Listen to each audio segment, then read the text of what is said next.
Happy Friday, everyone. So today's live, I want to talk about the root causes of thyroid illness. So I'm going to start off with my infamous Stanley that everyone knows about now. And yes, just so you guys all know, I do wash it about every other day. Hi Nessie, I think what happened on my, when I was filming that, it was the first time I'd really dug into the underneath part, and that's why those chunks fell out. And I was like, oh my God, I was dying. So I want to show you guys something because we're going to be talking about minerals today as one of the root causes. Mineral deficiencies is one of the root causes of thyroid illness. This is the Peruvian pink salt by Iodine Ionic. And this has over 70 plus minerals in it. Plus sodium is one of the macro minerals. It's one of our electrolytes that we all have to have in order to just have overall good health, let alone good thyroid health. So when I am preparing my water bottles, I'm always adding minerals to my water. So I do have clean hands. I just washed them. So I'm just basically grabbing out a pinch of salt and I sprinkle it into my water. And I'm also going to be talking about these multiple minerals today. So I brought in my multiple mineral by Iodine Ionic.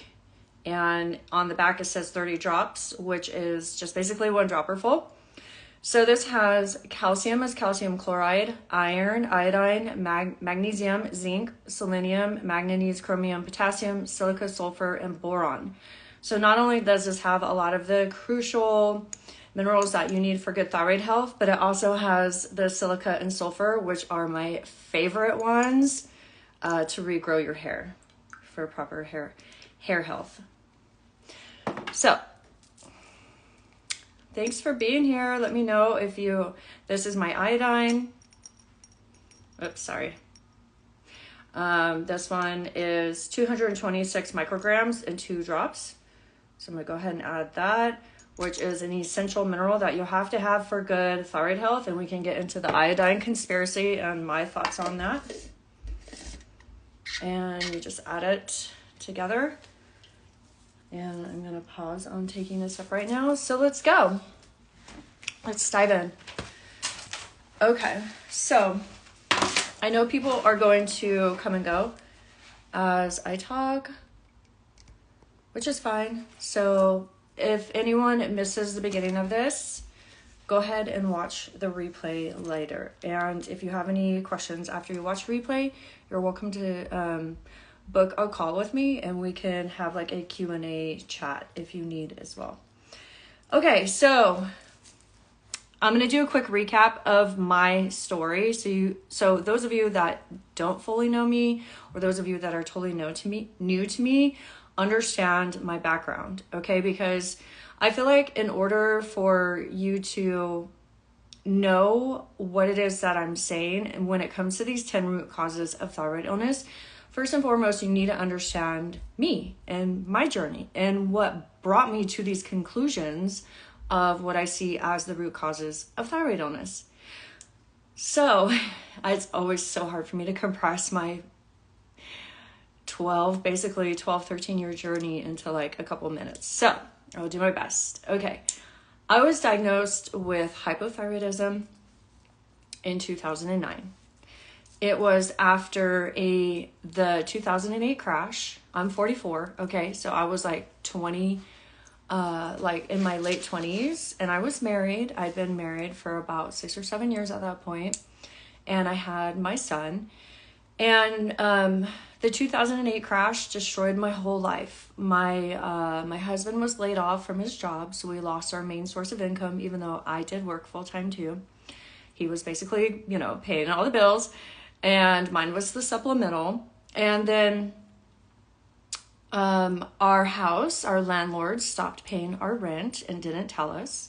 So our house was put up for auction, even though we were still paying our rent. And we basically got like a notice that we had to move out in 48 hours because our house was being taken.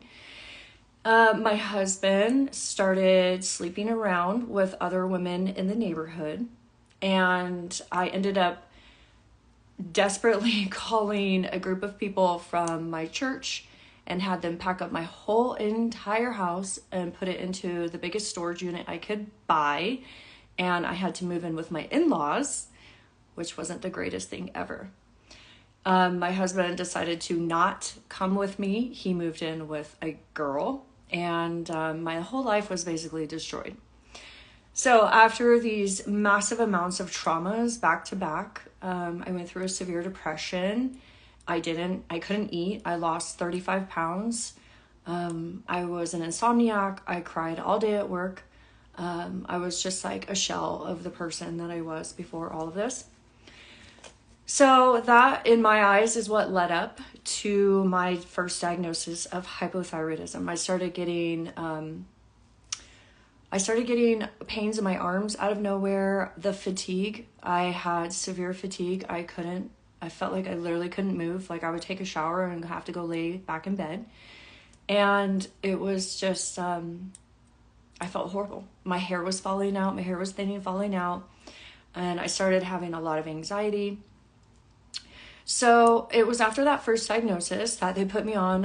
I started doing research on medication, and I asked to be put on a desiccated thyroid hormone because I wanted the T3, T4 combo, because I knew that I researched enough to know that our thyroid converts T3 to T4, or the conversion process T3 to T4, right? So I started my Armour Thyroid. I remember the first day I picked it up from the pharmacy, and I pulled over to the side. I sat in my truck. I opened my bottle of thyroid medication, and I took my first pill, 60 milligrams. And I remember thinking, okay, well, I mean, it sucks I'm going to be on medication the rest of my life, but at least, this will fix me. Wow, was I wrong on that, right? So after that, I went through basically 10 years of hell. I got sicker and sicker and sicker and sicker. Every year I accumulated new symptoms. And by the time I was 10 years in, I had 25 symptoms. I couldn't function. It got to the point where I had to go out on disability. I couldn't work anymore. I was having panic attacks at my job, multiple panic attacks. I was too weak to drive. I was too faint to go grocery shopping. And I didn't even know who I was. I couldn't even recognize myself anymore. So it was when it got to about year 10, I also started having severe cardiac issues. I was told that I had a heart attack, and so I was cardiac doctor hopping. By this time, I'd been through about 4 endos, 2 primary, 2 functional medicine doctors, an alternative medicine doctor, and I'd probably stacked up about between $5,000 and $8,000 in doctor's bills. I was buying hundreds of dollars every month in supplements. I completely shifted away from all lectins, all nightshades. I was eating dairy-free, gluten-free, corn-free, and soy-free. And it seemed like no matter how hard I tried to get my health under control, no matter how many supplements I took, no matter how clean I ate, it seemed like I was just getting sicker. And it was the uphill battle was a nightmare. And so my turning point to all of this was in 2016. My brother had been released from prison, and he was out on parole, and he was trying to get his life back together. And he struggled with he was diagnosed with Hashimoto's in prison, and I was his advocate for him in prison. So not only was I battling my own thyroid health, but I was actually advocating and battling my brother's thyroid health while he was locked up for those 10 years as well. So he turned to drugs when he got out to be able to help him with his energy, which basically ruined his life. And one night he got shot and killed by the San Diego Police Department. And this is what made me completely turn my life around.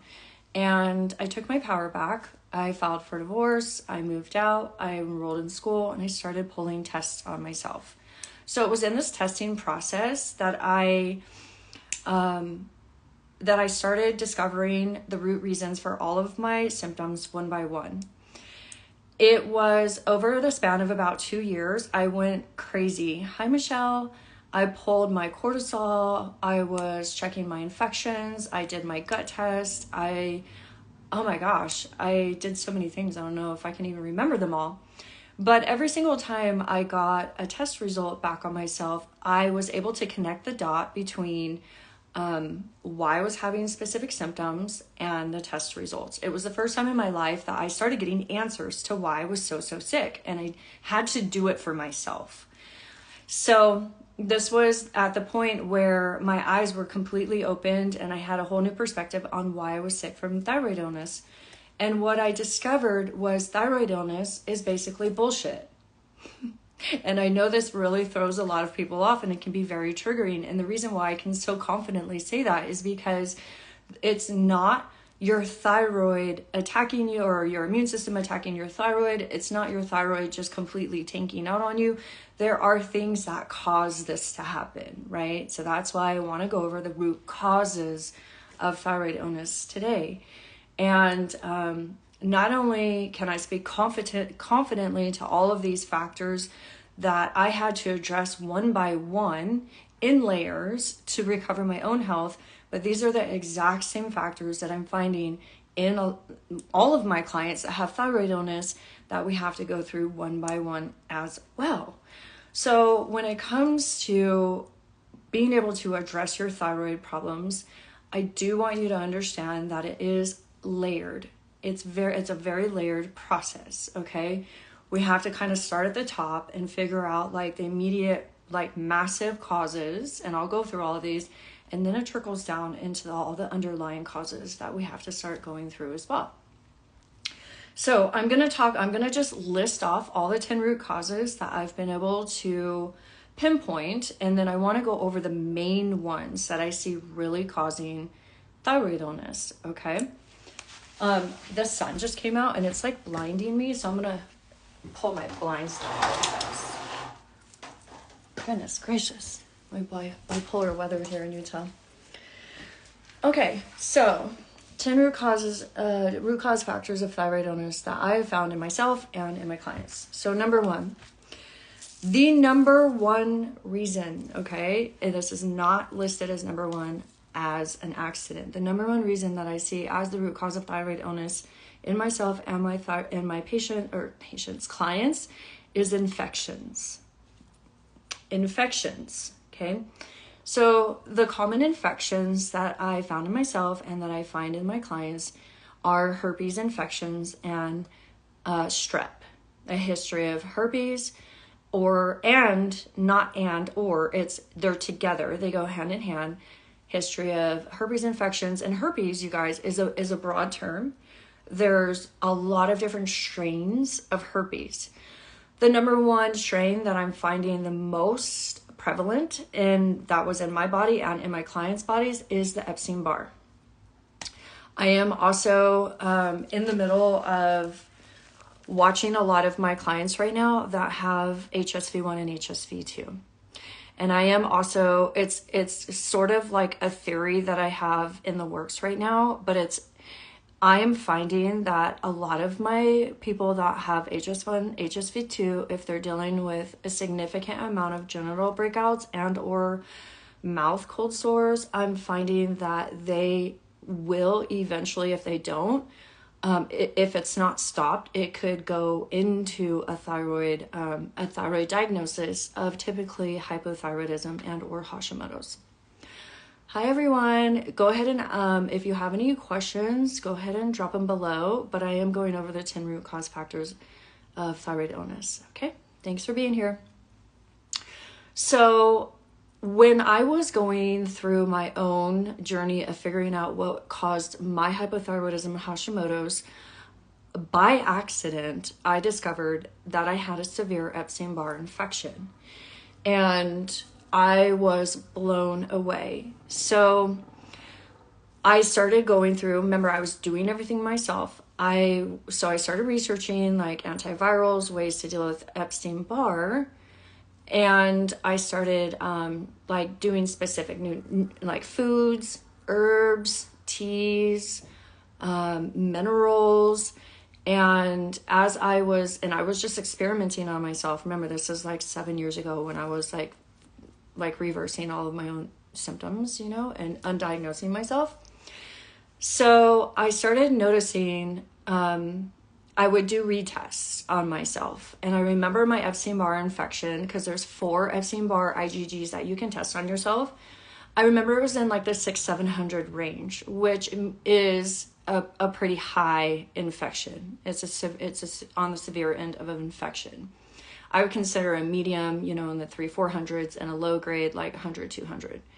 But I was at 600. I even have had my client last year in Canada, her Epstein-Barr and TPO antibodies, which I'll talk about in a minute, were 1,000 plus on, that was the worst one I'd ever seen. So when I started addressing my own Epstein-Barr infection, and I also had HSV1 and HSV2, but the testing, the lab testing isn't as in depth for those as it is for EBV. You can't get the severity of those ones. You can just get a positive or a negative. So as I started just working on my infections, and I had a history of tonsillitis. Like as a little girl, I had strep throat. Well, as a teenager too, I had strep throat multiple times. And one of the things that I've seen is if you have Epstein-Barr, you also have strep throat, a history of tonsillitis and or strep throat. Okay. So I, by accident, started noticing when I was bringing down my EBV antibodies, I brought them down over about the course of 6 months from that 600, that high range, down into like the 200s. And my goal was to get it down to, you know, as low as possible. The lab range is like usually a 0 to 17, but all lab ranges vary. So I started noticing that my TPO antibodies were coming down at the same time as my infection antibodies. And I was like, wait, what? You know, it was just kind of like a surprise, but it sent me in like a whole new trajectory of like looking at the thyroid, my thyroid going out on a completely different level. So since I put these two together, it's one of the things that I actually look for in my clients now. And I've noticed the same patterns as I've been able to get their infections under control, we've been able to bring down their, Hashimoto antibodies, which I don't even believe in that, but so that's why. So my theory behind this is that part of the infection I was dealing with, or that my clients are dealing with, is the virus is actually in their thyroid gland. And it's been a very successful approach for me, and I obviously feel a lot better since I've been able to get my infections under control. I haven't had strep throat. I no longer get cold sore breakouts. It's as if, you know, the infections are gone. I know they say viruses you can't fully get rid of them. But in my opinion, from what I've seen on myself, is that we can like get them down to the point where they're not active, they're not replicating, they're not causing breakouts, they're not tanking your thyroid or infecting your thyroid anymore. So yes, this is something that I worked on heavily for years, and it is something that I will continue to maintain. Like I will still always use lysine and monolaurin and have antiviral approaches in my diet, in my supplementation for the rest of my life, just because of common colds and common flus, right? It's not just because of Epstein-Barr, it's not just because of herpes, it's because, you know, there's just a lot of things that go around the community in our seasonal illnesses as well, right? So it's like a protectant against that, in my opinion, like moving forward. So if anyone has any comments, questions, concerns on this, let me know. So that's what I see as root cause number 1 of thyroid illness. The second root cause that I found in myself and in my clients for thyroid illness, and it's kind of a 3-part that goes together. So number 1, it's mineral deficiencies. Number 2, vitamin deficiencies. And number 3, toxic heavy metals. The reason why I put those together is because mineral deficiencies and toxic heavy metals go hand in hand. When we are low in our minerals, then the heavy metals rise, and then we also get heavy metals in. We ingest them through a lot of avenues in our life. So the way I figured this one out was I did a hair tissue mineral analysis test on myself back then when I was still very, very symptomatic and very much struggling. And one of the things that I was struggling with the most when I actually pulled my hair test was my food intolerances. It had gotten to the point where I couldn't eat. It felt like I couldn't eat anything. And a lot of people that have thyroid illness or hypothyroidism, they will struggle with a lot of food intolerances, and they go to the doctor, they do the prick tests, and they have all of, I did that one time. It's so miserable. I had like 100 prick tests, allergy tests put on my back or whatever, and I've had my blood drawn for it. I actually, because I was so intolerant to food and I was so reactant, is that a word? I was reacting so bad to food for so many years that I was convinced that I must have had food allergies. But I couldn't understand why they were getting so bad, and that why every year it was like I was reacting to a new food. So my reactions, you guys, was a lot of stomach pain. I would get instantly bloated, like, the really bad bloating that hurts. It would be very painful, and it would make me feel like the bloating would make me feel like I would need to go number 2, but I didn't need to go number 2. And so it was like this miserable game of like feeling like I needed to go to the bathroom to go number 2, but then I would sit there and nothing would happen. And so I would like be like, okay, and like leave the toilet, and then like keep doing things in my life. But still, I kept having the sensation like I needed to go number 2, but I never could. And so it got to the point where my food intolerances were so bad that I couldn't even sit through a movie. It was miserable. I would just have to always leave to go like to the bathroom, even though nothing would happen in the bathroom. It was like this horrible loop, and then I would just suffer and try to go to bed every night with like a stomach ache. And I remember it would go away at like 1, 2 in the morning, and then I would wake up and feel fine. But then by the end of the day, it was like it would come back, and it was just this vicious cycle I was living in.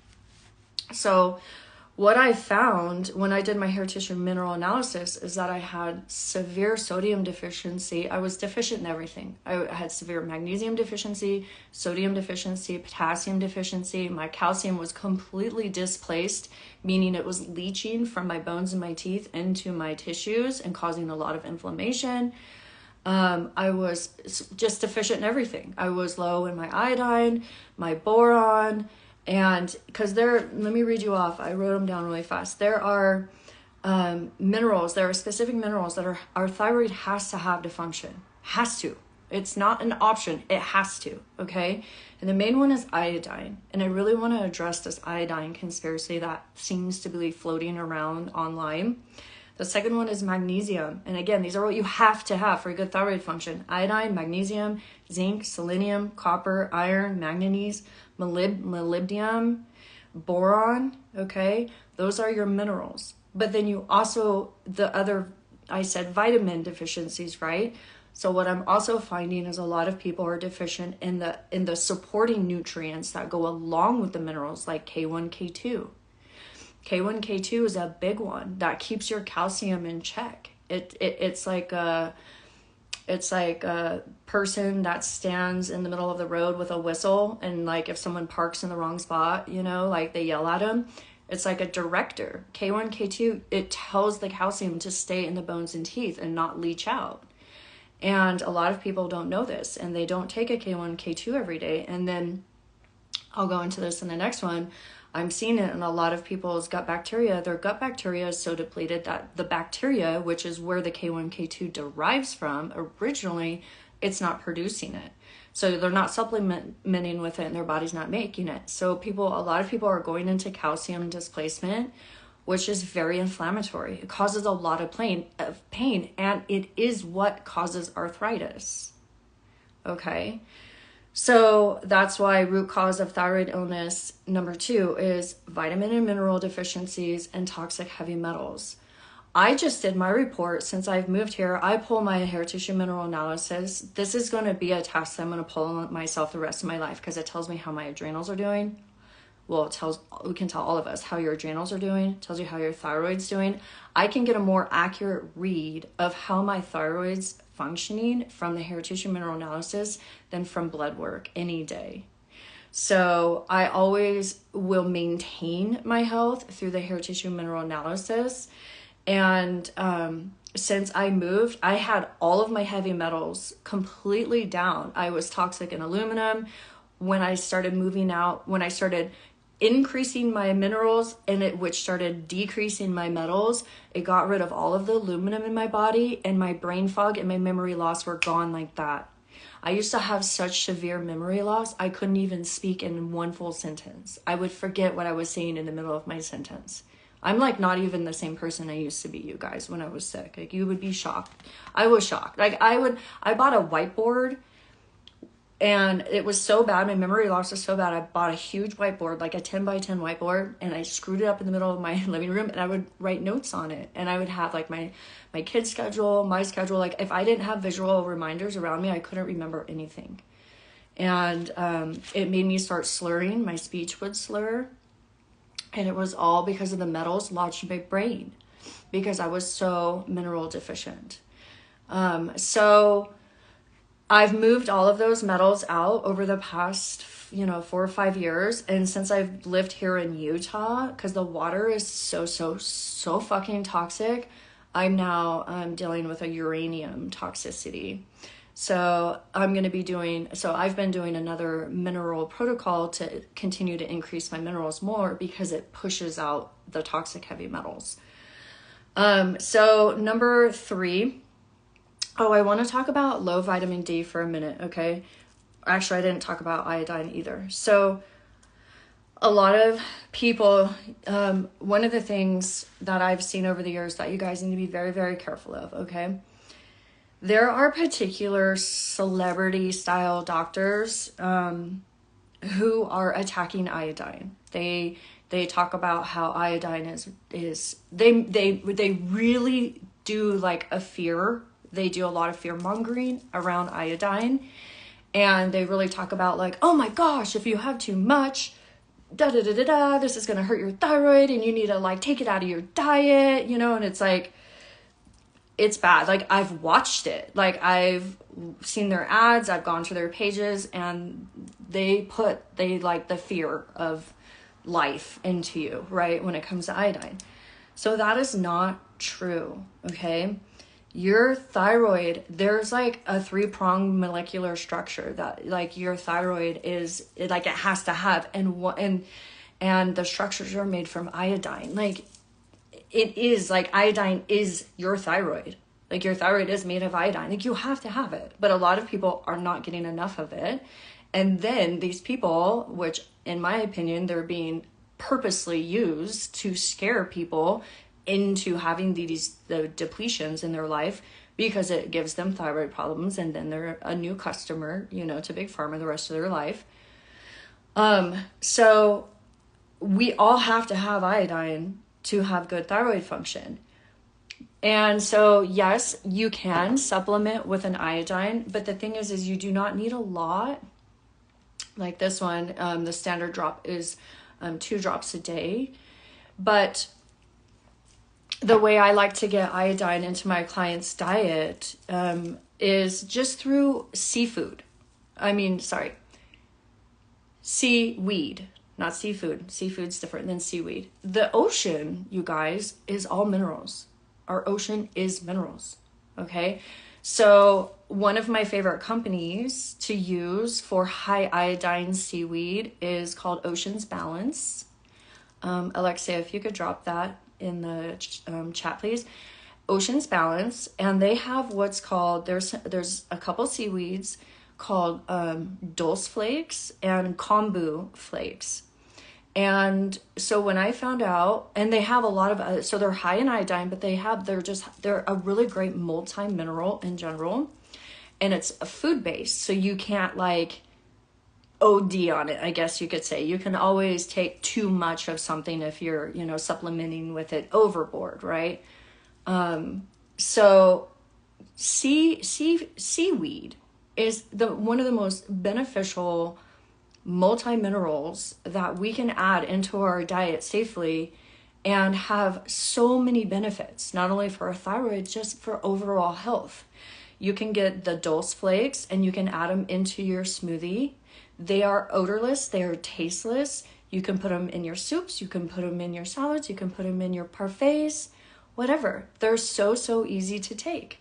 And Ocean's Balance, they have seasonings that you can sprinkle on your salmon. Like seasonings that you can enhance your food with flavor, but they're also high minerals. And this is just a really great way to add these, important minerals into your body that you're missing. But the other way that you guys know, if you don't know, I just absolutely love this company, Idon Ionic. They have very, very clean, concentrated, highly concentrated minerals. And so when I did my first hair tissue mineral analysis test, that's when I got my hands on this company, and I've been using them for 6 years straight now. And this is the multi-mineral. I mean, this would be a great place for you guys to start.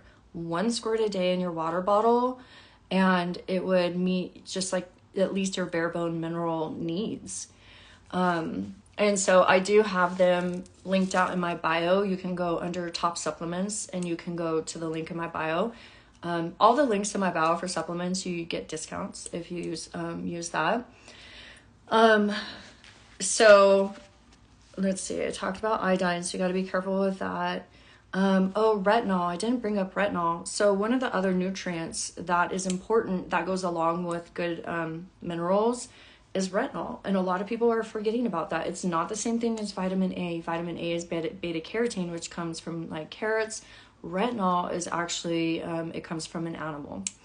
Retinol is very, very important. It's one of the cofactors to your calcium that keeps your calcium in your teeth and bones, so that you're avoiding osteoporosis or all these things, right? Holes in your bones, fragile bones that just break easy.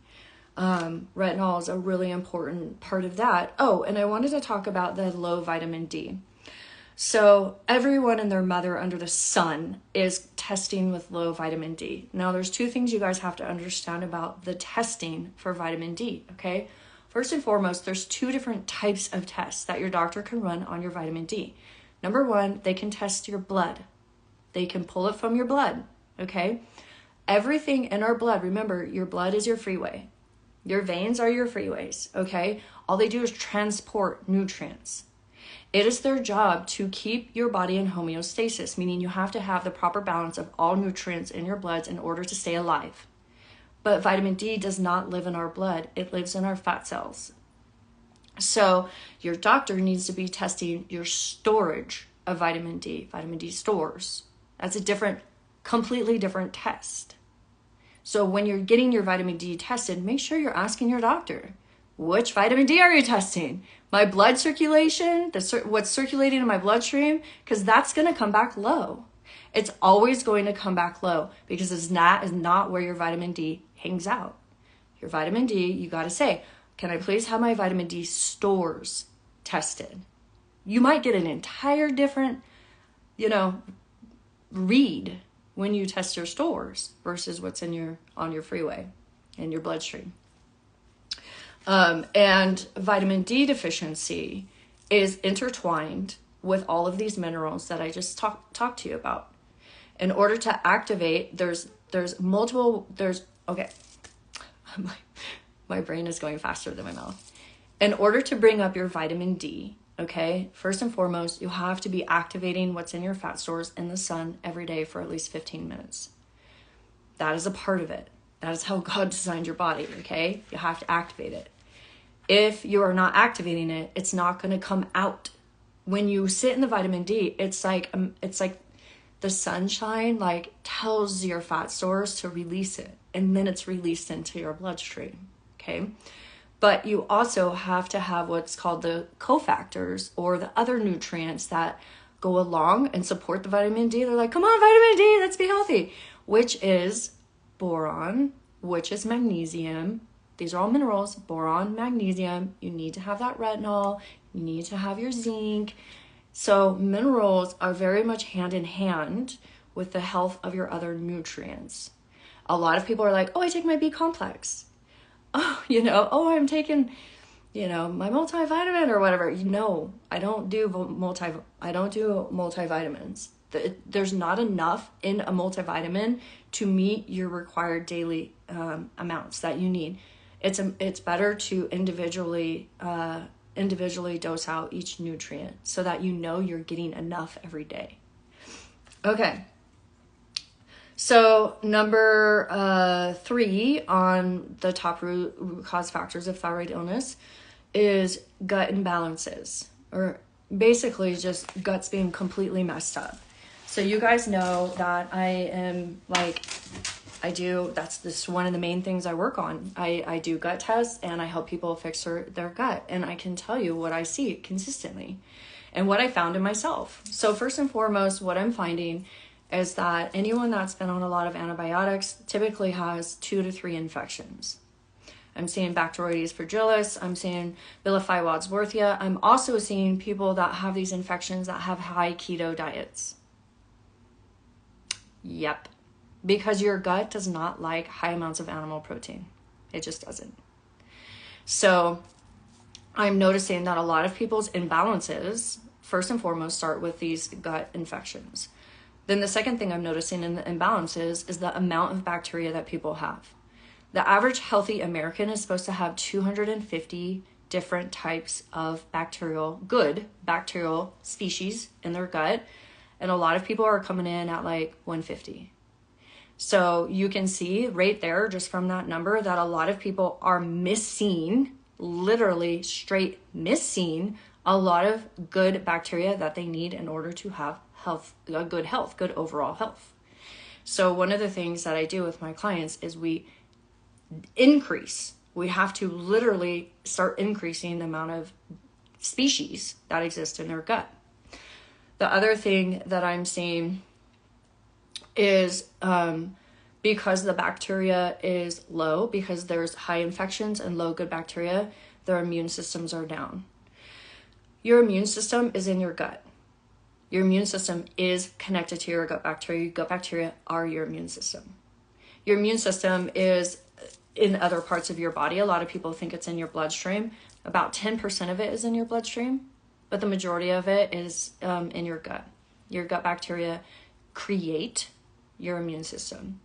So if you have a sick gut, if you have a imbalanced or poor diet that's also making your gut bacteria sick, then you're going to have a low immune system. If you have a low immune system and you have low mineral and vitamin depletions on top of that, and you have high toxic metals, and you have infections, it's just like the perfect storm for your thyroid to go out. I hope this is all making sense. You guys are so quiet. I know you're listening. I hope I'm blowing your minds. But let me know if you have any questions and let me know if this is making sense. Okay? So the other thing that I'm seeing in a lot of my women that have Hashimoto's, especially on their gut test results, is they're in estrobolone dominance or estrogen dominance. So what this means is this is tied to your liver. Okay, so a lot of us, we've just been through hell. We've, maybe been on a lot of medications. We may not have had the cleanest diets. We may have inherited poor liver health from our parents, our mom, I mean. There's just a lot of things nowadays that tax our liver. Alcohol, medications, stress. A lot of our livers are just suffering. And when our livers aren't functioning, first and foremost, you're not going to be able to lose weight. Okay, your liver is your ability to lose weight. Your liver functioning well is your ability to lose weight. Second of all, if your liver is not able to filter out things, then it's going to get stuck in this constant feedback loop like this. So what I'm seeing is a lot of women, they have these xenoestrogens that are coming in from birth control. Don't get me going there. From other, they're called endocrine disruptors, and it's like shit like plastics and chemicals, like fucking Bath and Body Works. Like, don't. don't burn their candles, don't use their lotions. Like these sort of extra things that like get into our system, and they mimic hormones, right? So they like confuse our hormone receptors. So what I'm seeing is like the people's gut will be stuck in this it's like estrogen dominance, but it's not real estrogen, it's like synthetic estrogen. And so the gut is sending it to the liver, and it's asking no, fucking no. So it's asking, like the gut sends the extra estrogen to the liver, and it's hoping that the liver will filter it out, but the liver is so stuck and stagnant, it's not working. So it almost like recirculates back into the gut, and it's just this like vicious feedback loop. And what this feedback loop does is it also makes it so your other hormones aren't converting right. So your progesterone, your testosterone, your T3, your T4, like everything kind of like just gets backed up and stagnant because of this. So, because remember, our endocrine system is our thyroid, it's our adrenals, and it's our uterus and our ovaries, right? It's all synced. And this all goes back to the state of our gut and the state of our liver, and it can kind of get in this feedback loop like this. So women will be taking more and more and more and more thyroid medication, but it doesn't fix the root cause, right? And then what I see happening to my clients is the damn doctors keep increasing their medications, and now they're putting them into hyper.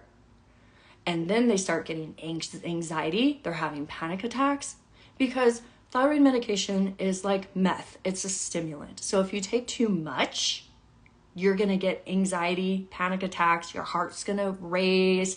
You're going to be Insomniaville. It's like, you're amped up. So it's just a vicious cycle, right?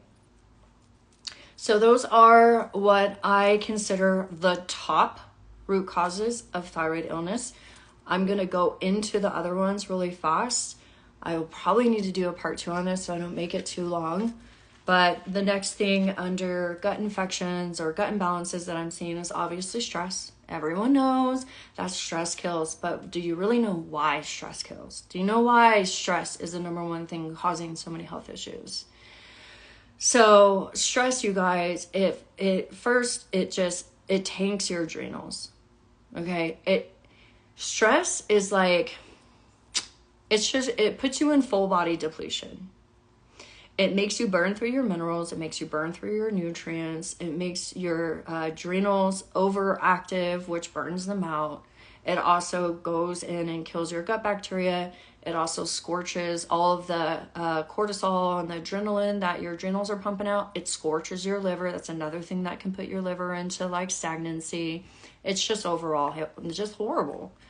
And so, but stress can go into these other side factors that I pinpointed, which is your environment. Okay, so toxic relationships at work, at home, financial stress, right? Your environment, like, can just call it overall kind of trying to survive stress, but it can really take a toll on our health. That also goes into spiritual illness, which is what I call like soul sickness. And this is what someone can go through when they have been with a narcissist for a really long time. Can like really make your soul sick. And then that's like a whole nother layer of healing that we have to go into, right? And one of the other things I've seen is medication effects as a root cause. Like I was just saying, people will be over medicated basically. And especially these new weight loss shots, be careful with those, you guys. If you look at the side effects, a lot of them say that they can cause thyroid cancer, okay? Also, trapped trauma. This kind of goes into the spiritual illness of like any traumas you've sustained over your life. Again, this is all kind of under that stress umbrella. And then the last thing that I'm seeing is improper or malnourishment. Malnourishment is a big one. A lot of people eat, but what they eat has no nutrients or substance to it. And so this is one of the reasons why people are really going into the mineral and vitamin deficiencies because they're not getting much through their diet. So they're in a state of malnourishment from that. Yeah. So I'm going to wrap it up there for the sake of time. I know that's a lot. That's a lot to unpack. And so I wanted to just put some things out there to give you guys some things to think about, you know, and reflect on in your life. And any of these, what's my hair doing? Any of these, you know, seem like they could be some of your root causes. So it's kind of one of these things where it's like, I say all of this to like open your eyes so you can start reflecting, looking around, and then having the tools like, okay, so the next step is like, well, if you resonated with these, like, what can you do about it? You know, what's the next step of moving forward? So that's the whole premise of like, when I started reversing all of my symptoms and figuring all these out, this has become the premise of my coaching, you know, is, and why I call myself, like, I just made this term up, you know, like a holistic whole body root cause coach, because I understand now on such deep levels, the different layers that we have to go through to be able to restore your thyroid health and restore overall health in general, right? So when we start working on these things, sorry, my nose got stuffy. When we start working on these things, it's not only going to help your thyroid start functioning again, but it's going to help you start feeling better in all areas of your life and all avenues of existence. So, which is what we want, right? Healthy and happy, baby. Healthy and happy. So if you guys are interested in talking to me further about you or your situation, you're welcome to book a discovery call. You can DM me and let me know that you want to set up a discovery call. Other than that, I do have my advice call that you guys are welcome to book. And in the advice call, we can talk about your top 1 to 2 symptoms, and then I'll write you a small starter protocol to get you going. But if you're like, okay, I'm tired of everything and I really just want to get going, then the best way to do that is to book a discovery call with me so we can talk in depth about my programs and what would be best for you. So thank you guys again, and I look forward to hearing what you have to say, and I'll talk to you soon. Bye.